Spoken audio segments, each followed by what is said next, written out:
Hey, I'm Joe Connolly with producer Neil A. Carousso. And today we are going to take you to the kind of New York business we love. That's unusual and successful and pure New York.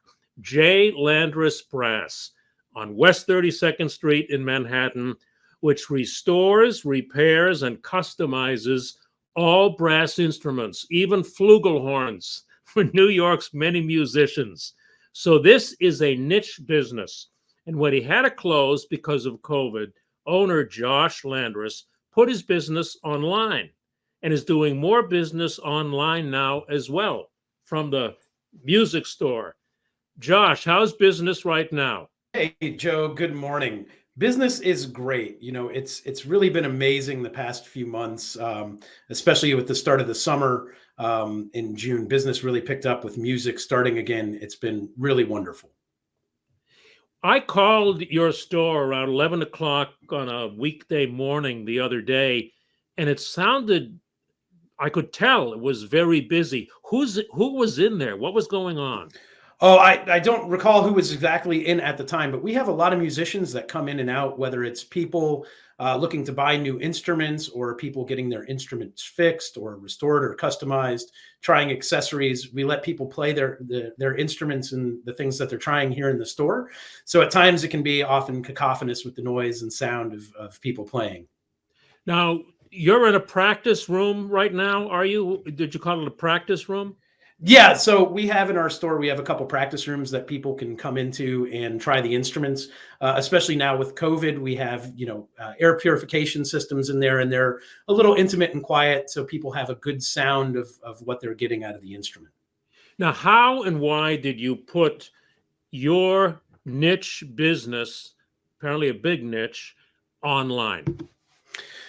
So for many years, my business was kind of derived with local New York business, kind of supporting the New York community. When COVID hit and everything kind of shut down in New York, Broadway stopped, orchestras stopped, the Metropolitan Opera stopped, jazz clubs, everything kind of stopped. So I really had to find a new direction for my business in order to keep my employees employed and the doors open. And with that was really generating more online traffic. So the use with Instagram and Facebook, and the help of my brand manager and marketing manager, JT, we really put a big push for business outside of New York for people who were still either working or still had a job and were using music as a hobby. We really wanted to develop that business to help keep the doors open while New York was suffering. And did it work? Or has it found you Yeah, new customers? Yeah, it really was amazing. As we generated a push towards online presence, I saw an increase of our business of online of over 60%, which really kept the doors open when people in New York weren't working, and it was a big help. So, are people from all over the country sending instruments to repair, or what's the nature of the new business you have found? So, on top of now still supporting our local New York business, we are having people send us instruments from all over the country and even all over the world. We have instruments that people are sending us to restore from California, from Iowa, from Indiana, all over the United States. We're shipping things out all over the world. Just this week, we've shipped out instruments to Germany, to France, to Korea, and that's all generated through our online presence. Why? Because they can't find somebody locally, or just they figure that the New York musician services are the best they can get. Well, unfortunately, the music industry and your small mom and pop music store over the years, a lot have closed. So many local areas around the country don't have a music store that they can rely on anymore.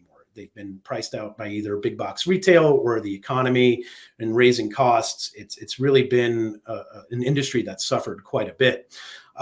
Here being in New York, myself and my staff were all very highly skilled craftspeople, and we do really, really excellent work. So people have discovered our abilities outside of us helping New York, and they really are coming to us for our skills and as far as our craft. And for our products that we're selling, we're having a very curated, high end business of retail, whether it's new or used instruments. All the used instruments we sell are going through our repair shop and to our high standards. So people know our quality of work and want that in their local area. Neil. Joe and Josh, nice to meet you today. Tell us about this digital growth. Was this all organic, or are you using digital ads? So we were very fortunate in the last year and a half to work with Facebook. Facebook selected our business as part of their rebranding in support of small businesses. So we were actually involved with several nationwide campaigns with Facebook. We did a series through Facebook called Build My Business, which was hosted by Tan France. We did a project with the Atlantic, with the New York Times. So having these, large companies behind us really helped us in honing in our online presence. And that definitely helped a bit. JT, John Tyler Donathan, who handles my media and my brand management, has also been a real key element in the business with the online presence. He's had a really good direction and view of and ideas of what we should do to grow the business to get that that word kind of out there. Right. So it's been a number of things that's really helped. How did this partnership with Facebook come about? Did you reach out to them? Did they find you? It was a couple things that Facebook, I think, gravitated towards my business. One, I'm a member of a private group inside Facebook that's sponsored by Facebook for small business owners and business leaders in the United States. And I was very vocal in that group as far as, how my business had suffered and the things I was doing to help the business. Also, during the initial COVID shutdown in New York, I had started playing taps on trumpet on my balcony. At the time, I was living in Long Island City. And at 7 o'clock, after people would clap for healthcare workers, I would play taps. And that got a lot of nationwide press. I played taps for 51 days until my family and I actually moved out of that apartment. So, a combination of those things, it was a kind of a good story. And, really I was trying to help the community and help people and keep music alive. And, a big company such as Facebook recognized that. And I was very fortunate to be selected for some of those projects. Before I give it back to Joe, because I just want to go along this path for a second, because business owners are trying to use these digital tools. What is the name of the group, number one, that, maybe small business owners can use?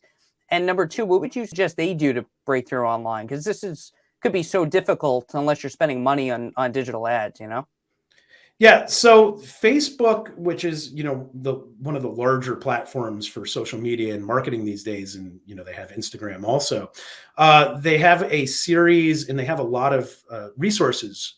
It's called Boost My Business is one of their resources on Facebook, or now Meta Small Business. They have a lot of resources in there. The group that I'm a member of is called the Leadership Group, and it's an invite-only group. But there are some other small business resources and small business groups that Facebook's offered that are open for more people.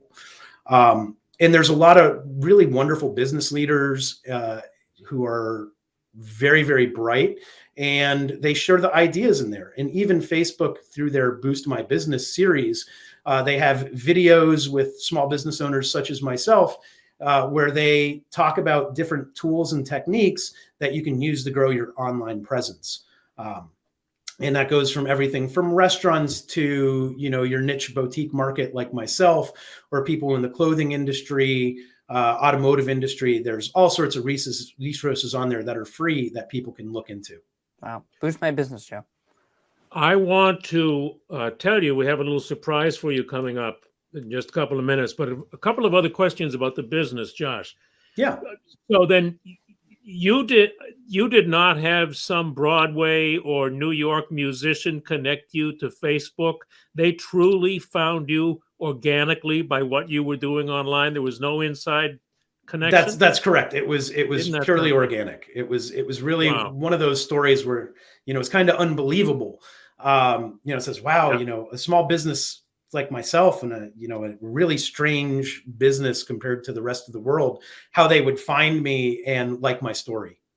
You never know who's watching. And if you think your business has a unique story to tell, contact us at WCBS too. But I bet you have a lot, maybe, of famous or well-known customers. Yeah, we do have. We have a large number of musicians who are, people I look up to, and even, when I was a kid, I knew their names, and now it's an honor to have such really wonderful musicians come to us to entrust, my business and my staff with their livelihood. Professional musicians, their instrument is everything. That's how they make their living. It's a part of their soul. It's how they express their emotions, their feelings. And really being entrusted with that is pretty amazing. Even yesterday, quick little story, there was a gentleman who is a trombone player. He's 93 years old. His name is Jack Jeffers, and he was in the shop yesterday with one of my employees, Kevin Gillens, working on his trombone. And Jack was telling me a little story. He says, Josh, I remember back when the Newport Jazz Festival was happening back in Newport, and I drove up there and I played a gig with Clark Terry's band, and then I drove back to the city and played a gig with Dizzy Gillespie's band. And it's saying, wow, that's like real history. That's somebody who was around with jazz legends and greats. It's really heartwarming and amazing to have people. I mean, 93 years old. He's seen every repair shop go through New York, and for him to trust us, it's really a wonderful feeling. What great talks must happen in your store. I just want to tell people it's amazing to see the services that Josh builds out. Valve rebuilding, restoring instruments, fixing dents, all types of things. And I noticed that do you sell used instruments? Yeah, we sell both new and used instruments, and all the used instruments. I noticed you sell all sorts of accessories and everything, mouthpieces, or you rebuild mouthpieces to fit a new embouchure. It just really is amazing.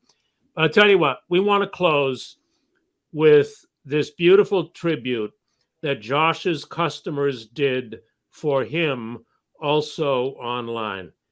Let's just watch this video.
You have pretty nice customers, Josh. Thank you. Thank you. That's just sweet, and a way to support small businesses. You guys all came together during the pandemic, I'd imagine, in your community there. Yeah, we did. It was just real quick. It was really amazing during the pandemic, after things started to reopen in New York, how people were coming just into the shop just to feel normal again. We were very fortunate to kind of be isolated in the business. We were still doing what we do once we reopened after being closed for 115 days. And people in the community came here just to say hello and be around instruments and see other people, just to feel normal again. And it was really an honor to be a part of that. And you played in a band from a young age, did you? Yeah, I was as a kid. I was a childhood guitar player, and then played French horn and played in a rock band when I was starting at like 10 years old. We love telling stories about businesses like yours. Best of luck, Josh Landress of J, Landress Brass, West 32nd Street, and worldwide now. Joe, Neil, Thanks, thank John. you very much.